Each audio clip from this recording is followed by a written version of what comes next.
Why greed is ruining literally everything.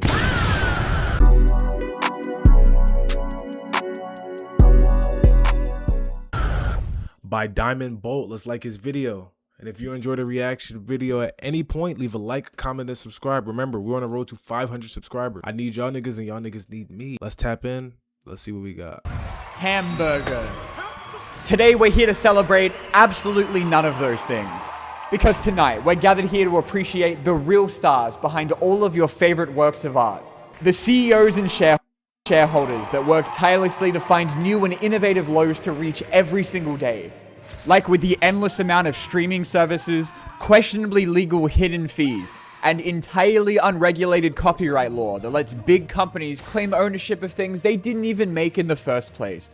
Hello again, everyone. I'm, of course, Tony Oscar, and if you're only just joining us now, then you've made it just in time for the final award of the night, where, of course, we crown 2026's most shamelessly greedy company award. There's so many incredible multi-billion-dollar conglomerates to honor here tonight, but only one of them has the privilege of being selected for this incredibly petty award. Starting off our nominations for the night, I thought we should look to the games industry and all of the people behind it that through tireless work and creativity were able to bring some of the most acclaimed games to life. That's why every single one of them was laid off so they could be replaced with the latest innovations in technology, like saving $15 on the art for achievements in Call of Duty by using AI. And using AI to have Fortnite Darth Vader make his way through every slur in the English dictionary. Skibidi toilets. But you know, between like 2K games copy-pasting the exact same game 20 years in a row, with the only changes being made to the number on the box and on the store page, and Low-key, I think the gaming industry, they deserve a nomination. I don't know if they're ultimately the greediest company or the greediest corporation. I don't know how he's gauging this here. But gaming, gang, I don't know if y'all noticed, but when we were younger, the full price of a video game used to be $60 fucking dollars. It used to be $60. It used to be no more than that unless you pay for like a non-standard edition. But standard editions to video games where you're not getting no expansion packs, no DLCs, no extra shit. You're literally just getting the game. It used to be $60. I don't know if y'all look now, but that shit is 70 plus. You know what I'm saying? You got some you got some games that's coming out where it's like fucking $100. And it's like, if you're not a GTA 6, maybe GTA 6 is justifiable. That's still crazy to me in a sense too, because gang, ultimately it's a video game.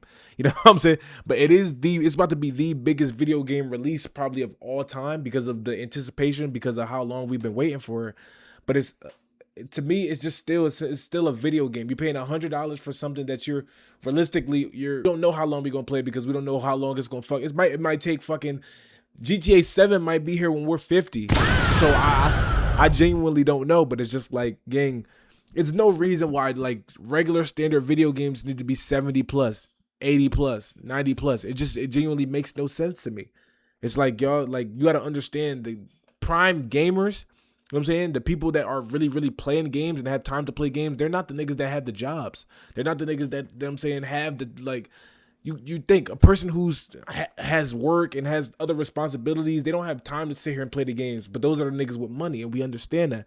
But at the same time, your main consumers are the people that go to school or don't have work, and they're just on the game all day, no life in it. You would think that you would want to make it at least affordable for them. You know what I'm saying? Affordable for the everyday person who spends majority of their time playing the game. But no, y'all niggas are y'all pricing out y'all main consumers. And I don't, like, genuinely, I don't know why. It doesn't make sense to me. And Blizzard leading the charge on setting women's rights back by about 15 years. And then, of course, we have a two-time winner of the Most Hated Company in America award and recipient of the Most Hated Reddit comment of all time, EA. Regularly avoided for all of their invaluable contributions to the gaming industry, like turning all their sports games into slot machines, turning all their Star Wars games into slot machines, and for being the entire reason that even 13-year-old me, who regularly wasted his life on shit like Talking Tom and Ben News, still wouldn't touch Plants vs. Zombies 2, because they also turned it into a slot machine. I'm telling, and the microtransactions, that's a whole different story too, because it's just like, it's kind of like a lesser of two evils, right? Because this is how a lot of games seem to be releasing nowadays. Either you're going to pay $70+ for this game plus microtransactions, Shout out 2K, you know what I'm saying? Like that VC pricing is ridiculous. Or the game is gonna come out free, but guess what? Everything in the game that you like, you know what I'm saying, skins, cosmetics, customizable options, guess what? Just hiding behind a paywall. Microtransact, you're gonna pay. So it's just like, gang, no matter what you do, it seems like you're going to get a free game, and you're going to end up paying more than $70 for a lot of the shit that you want just to equip in the game. Or you're going to pay 70 plus, and then on top of that, whatever, you know what I'm saying, you want the microtransactions, the skins, the outfits, some niggas, it's just like some pay to win options, battle passes, all of that shit. It's just like they're finding every single way to milk the dollar out of the everyday gamer. Here they've all been dethroned by the hardworking talents of Sony, who have made it their life's mission to make sure that you never actually own a single thing in your entire life, by making games that you already bought entirely unplayable as soon as they can't be bothered running the servers anymore, and deciding that they've had enough of bearing the cost of the 15 cents per disc it cost them to make a physical game, and more importantly, the 15 bucks that you paid Craig for a used copy of GTA 5 on Facebook Marketplace. And they know they don't even have to defend themselves because they have like half of Reddit doing it for them. And inspiring others like the famously selfless Rockstar, who, despite being as aware as anyone that GTA 6 is going to make the most money out of anything ever made, is not only going to cost a record high $80 to play it, and then locking half of the features out of the game anyway. And I seen that. It's just like, damn. Now, so like I'm literally telling y'all, like, hidden behind a paywall. And this is one of the nastiest ways to do it, because imagine you pay full price for a video game, right? You pay full price, and it's especially like a game like GTA where it's open world. But in the open world, you literally can't have access to certain stores, certain shopping districts, certain clothes, certain cars, certain car wraps, certain, like, you literally can't access the city that you paid to play in because it's behind a paywall. You know what I'm saying? Look at that digital standard edition. You do revolvers, personalized personalized weapon variants, Vice City style. These are clothes, gang. You gotta pay for clothes in a video game. Like you're using, and it's insanity, because it's like literally you're using real USD to have the option to use real in-game currency to shop in a video. Like, do you hear this? Like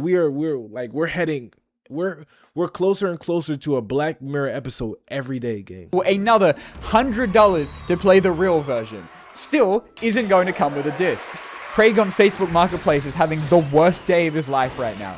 I'm not gonna lie though, the whole thing, like, a lot of people having an uproar about disc and stuff like that. I do see both sides. You gotta understand, a lot of people, like, why do y'all think GameStop was a failing business since, like, what, 2018, 2017, 2016?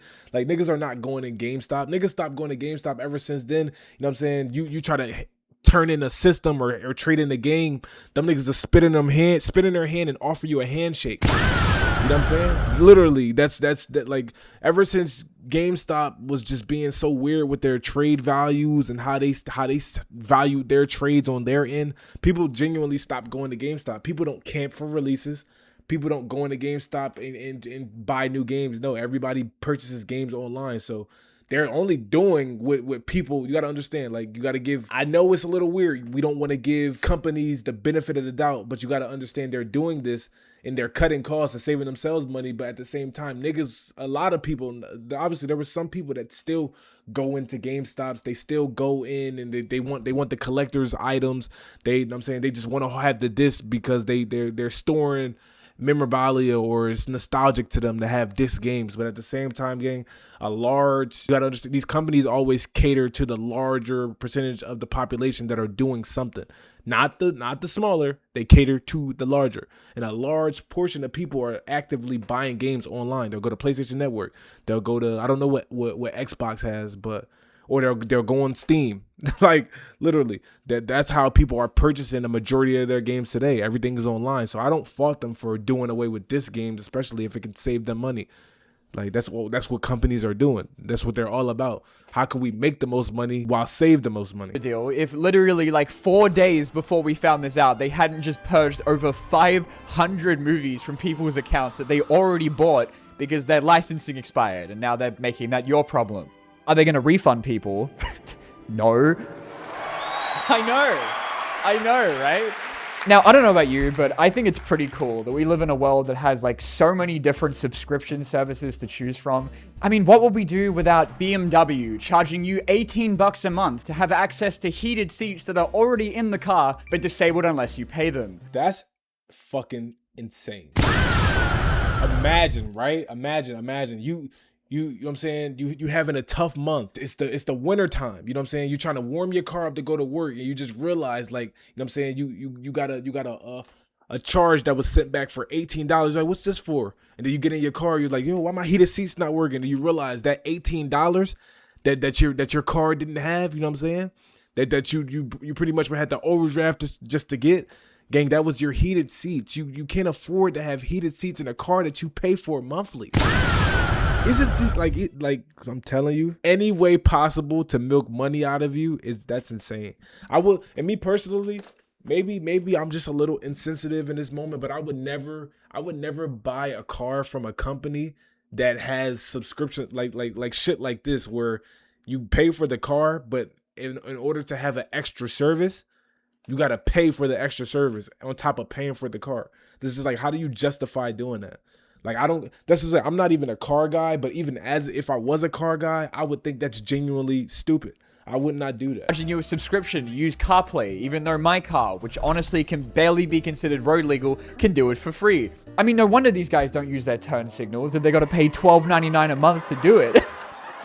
Bazinga. I mean, I gotta shout out Ticketmaster for charging you more in fees than the actual cost of the ticket between the processing fee and tax and the service fee, because because of all the service they're providing. You can't tell me all these fees are legal, bro. You can't tell me though. Like, literally, like, you got a tax fee, a service fee. You know what I'm saying? Like you got a search fee. You got a entering your card information fee. You know what I'm saying? You got a hit checkout fee. It's like everything, like, they're putting fees on everything, and it's just like, gang, y'all niggas is not even hiding it anymore. Like, I'm pretty sure a lot of this shit, like, if you was to take this shit to trial for something, I don't know the legal terms for it, but just take it to trial for something. There's no way that like what they're doing is morally or systemically just. Like, it's no way. It's no way. Automated website with zero human involvement, and the facility charge that you have to pay for because and then, of course, their method to deal with the rampant issue of ticket scalping, which what is a facility absolutely charge? Fucking nothing, because that way they can collect the service fees twice. I mean, that's like the kind of greed that you can only get from my dog. And then you have Airbnb, who charge you a cleaning fee and then still make you clean it up anyway. And then, of course, we have our beloved Uber Eats, who went above and beyond by enlisting the help of Gordon Ramsay himself to assemble all of your orders, with the way they're charging me fucking $12 for a Happy Meal, for providing people with the invaluable service of a private limo for their chicken nuggets. Because on top of that, these niggas still want you to tip. You know what I'm saying? And don't let the tip crowd find this. You know what I'm saying? Them niggas hate me. I know they do. But it's just like, come on, gang. With a system that connects restaurants, customers, and delivery drivers, and then scams the absolute shit out of all three of them. And for anyone watching that's from the US, where you use like DoorDash and Grubhub way more, I'm just saying, over here in Australia, I'm pretty sure like 90% of the population would rather spend $47 on a burger from Uber than ever cook a single meal in their entire life. I found out recently that the Uber Eats app is literally like a pay-to-win system, where like the more money that you give them from each sale, the more likely you are to show up on the app. Because they take, at minimum, a 15 to 30% cut from every single order for the privilege of being on their app, despite doing none of the work. And I didn't even know this. Like, I just assumed that the things that came up first on the app were things that were like close to me, or at least well reviewed, but no. But like, they know that these restaurants are going to pay for it because of how hard it is for people to go and get food themselves. You know, you got to like put pants on, and then you got to drive like 5 minutes. I mean, come on. And then you have the drivers, who also have half of their earnings stolen by Uber, but know that if they try and turn any of them down because they want to get paid, more than $1 for driving for half an hour, then they'll just give it to someone else who will, and then offer you less work in the future.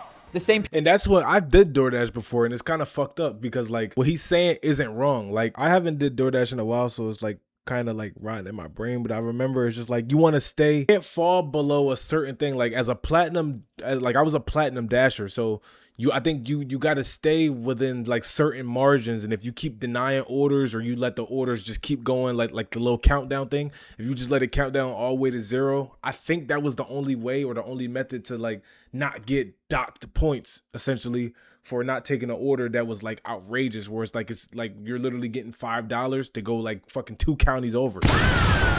Never made sense. But yeah, it's just like what he's saying is not wrong. If you actively keep denying orders that don't have high payouts, in their eyes, they're just going to give you less work, or they're going to keep feeding you smaller order payments. You know what I'm saying? Like, and it's as a platinum dasher, that was like a slap in the face to me, because it's like, gang, you know how hard I bust my ass to get to platinum.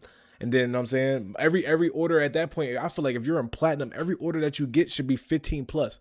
$10 plus, like you should not be getting no orders for less than $10 as a platinum dasher. It's with robots anyway, or making it maybe the only app that might have more fees than Ticketmaster, with the service fee, tax, local operating fee, delivery fee, adjustment, long range fee, small order busy area fee, priority fee, that literally doesn't do anything. Why is the service fee different to the delivery fee? Is that not the, I thought that was the service. Oh, you still want a tip though, right? But I don't think any of them are as deserving of a nomination than Adobe, a company that's so evil that I feel more unethical paying for it than I would if I pirated it. I mean, just look at their CEO, bro. They're not even being subtle about it. And like, I don't think anyone has been able to replicate how impressive it is that they were able to put out like one of the most revolutionary suites of apps that changed the entire industry, you know?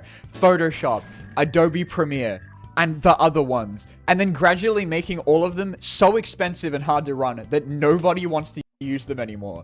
And then the way that these guys crazy, nigga. I do my thumbnails with a Adobe Premiere Pro, and that shit costs me $10 a month. Crazy as hell. Is by charging anyone that tries canceling their subscription with the entire national debt of Greece. Like, you may have signed up to a monthly subscription, but that was actually for the year. So if you try and cancel, you still have to pay the rest of that. We just forgot to tell you about it. And have such a good working relationship with their user base that definitely doesn't panic every time they put out a new update, just in case they're secretly using your work to train AI, which then slows down the product you're using even more somehow. So I must be Spider-Man 3, because I'm good, actually.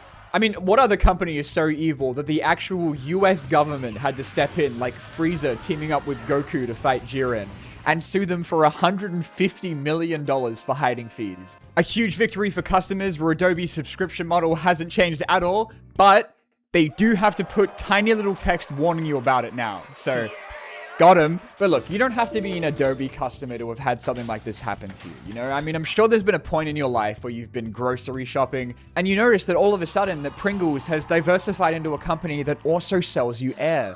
And, you know, while everything is getting smaller and worse all of the time, at least the Big Mac is still out here repping guys like us by calling itself big, even though it's only about 4 inches long. Yeah. Before we get to the Big Mac shit, let's go back to the chips, because that's one of the things that always infuriated me, gang. Like I genuinely get pissed off, because one of my favorite chips was always like Doritos and shit, or just like a regular chip in general. But it's just like nowadays, like I don't even go shopping for snacks or shit like that no more. Like if I do, it's rare. Like I say rare is mainly because, gang, by the time you open that bag of chips, there is going to be like 50% air and then like 50% fucking Dorito dust.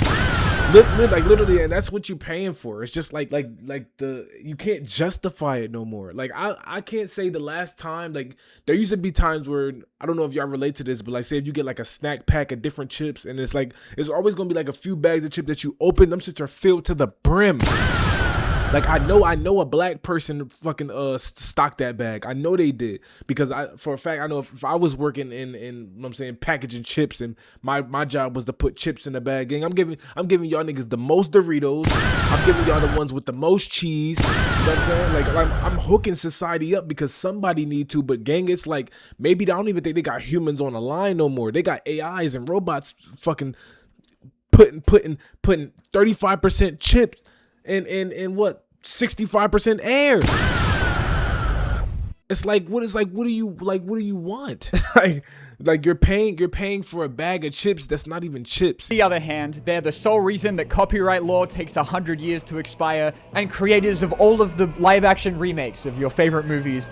Give it up, everybody, for Disney, who are like so aware that they spent the last 50 years creating some of the most beloved movies of all time, and will now spend the next 50 exploiting the shit out of that as much as possible. Like, for example, their blatantly shameless Disney Vault technique they had back in the day, right? Where, like, for example, you know, let's say you're a normal company that, like, puts out a movie you made onto home video so people can, like, you know, buy and watch it whenever they want. But Disney used to have the strategy where they'd only re-release their movies for a super short window, like once every decade or so they could bombard you with ads about how you'd have to buy it literally right now before they burn every copy of it for the remainder of your lifetime. After March 31st, Disney will stop selling this timeless classic. Hurry, this Easter is your last chance to add Bambi to your collection before it disappears for years to come.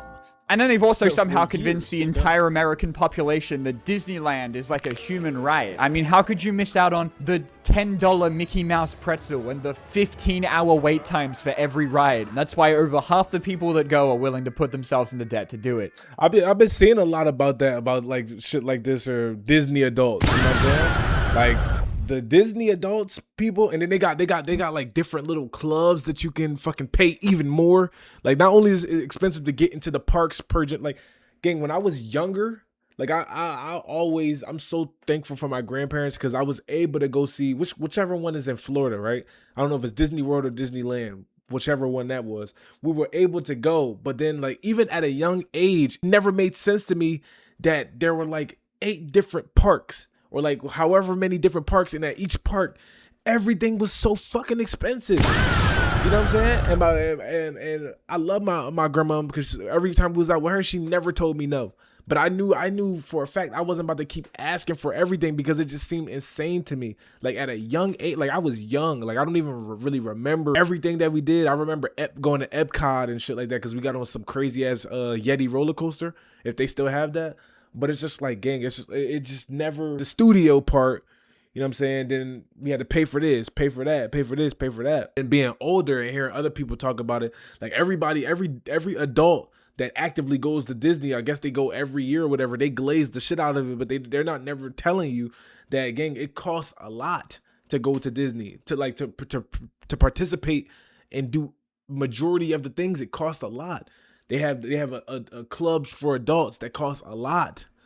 And it's just like, gang, y'all niggas are actively, well, I mean, I can't tell nobody to spend their money how they spend their money. If that's how you want to do it, that's how you do it. But it's just like, too late for me to do anything about it. And you know, I wonder why that is. Luckily though, I was always taught to not be like petty and spiteful, which is why like I don't want to make a big deal out of it, you know? Like I don't think, like I would never do that. And then immediately below that email, another claim from Paramount for another video for using less than 30 seconds of footage from Sonic 3, including this clip, which is not even from Sonic 3. And then after that, I got another claim, and then another one, and another one, and another one. And like some of these videos are like 8 years old. Like Paramount had absolutely no beef with top 15 scariest moments in Transformers until 8 years later. And now they're trying to rob the world of one of the greatest videos on YouTube. To celebrate everyone's favorite spooky month, I thought we should take a look at the scary side of Transformers. Can you please turn it off before he starts explaining how copyright law works? So to explain how this works, to those of you who haven't had the pleasure of listening to a YouTuber complain about how hard their job is, I think everyone knows by now that trying to fight a copyright claim is one of the riskiest things a YouTuber can do other than go near a school, which the guys making these claims are perfectly aware of and know that you probably aren't going to take that risk, so they can just like do whatever they want. And then literally, gang, I'm not gonna lie, because I got one. If you look at my subscribers, my channel subscribers is going up, but it's like I'm still small. Like, you know what I'm saying, in relative to other successful YouTube channels. I got my first copyright strike before I even hit 100 subs by like one of these fucking body cam videos. And it's just like that. When I say that infuriated me, that like literally woke something up in me where it's just like, gang, the people who own some of these body cam channels are so fucking outrageous because it's like, gang, you're not in the body cam. You know what I'm saying? It's not you. You know what I'm saying? It's literally not you. You're not the arresting officer. You don't work for that fucking police department. No way. No way. But I don't know how they go about getting rights to these videos or whatever like that. But it's just like, for you to copyright somebody for reacting to a body cam video that you're not the person that was being arrested. You didn't make the arrest. You don't work at the station. You know what I'm saying? You don't work in no fucking law office, but you have claims on the video and you want to be fucking copyright striking at that point a channel that had less than 100 subscribers.